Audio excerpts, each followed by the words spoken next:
Today, and because life is for learning, we're going to learn how to use up these worksheets to the fullest. Join me.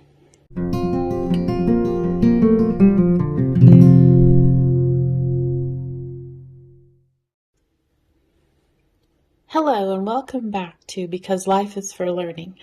Okay, so your kid is coming home with lots of worksheets from school.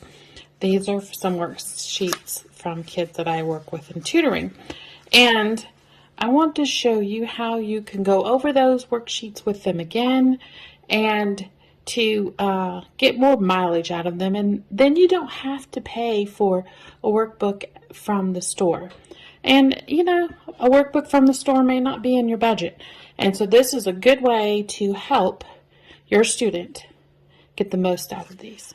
Okay, so this is how the worksheets come. They usually are done with the kids' work. You can see their writing on here, and they've done the marking up to help them with the pronunciation. But this is the part that I like to work with on them again, is in the back on the back page.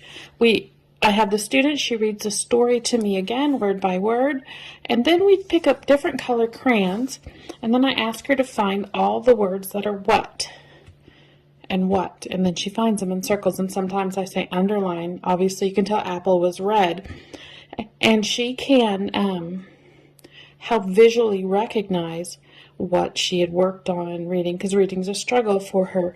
Sometimes when we get down to this little box and reviewing words, I'll say, after she's read them to me, I'll say, can you find the word that is people and circle it? Because sometimes kids can give you information without saying anything, then she can circle that. Check by give and live. Underline brought and fought. And what's the last one I would say? And she would tell me it's done. So there's some ways. You can see we got really colorful on this page. We were looking for the ox sounds, and those were blue. As you can see, I said, let's find the word that's home and circle them. And then we went through some of how some of these letters are silent. And just going over and over with these with your children is a really good idea. And you can tell she's missed a lot of these up here in the endings bull, full, dull, tull, and gull. And I'll have to figure out how I'm going to teach that to her according to what the teacher's been teaching her.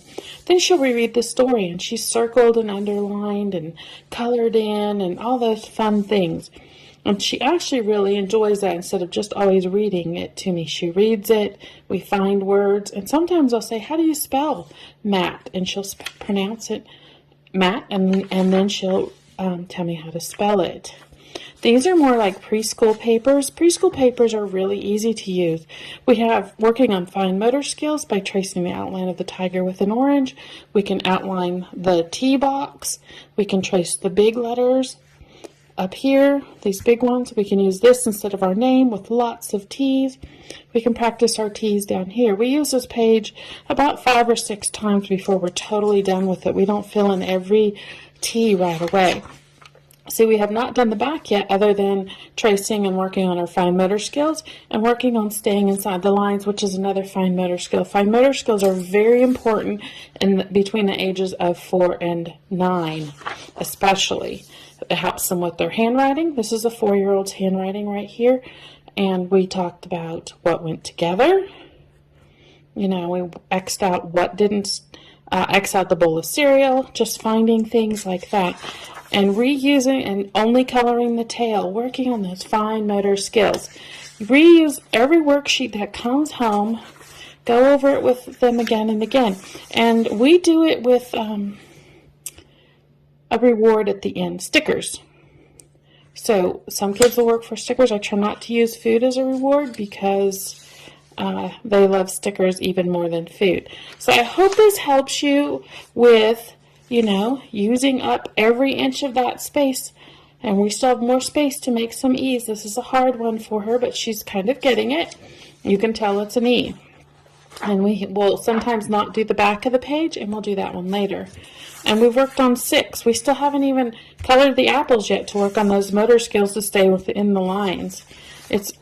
And then there's the back of the page, and they can write letters and draw pictures all over the back. Use up that space. Make it a fun time.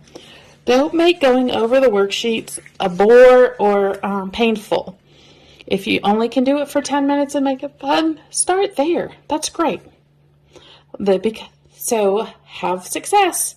You can do it, mom, dad, caregiver.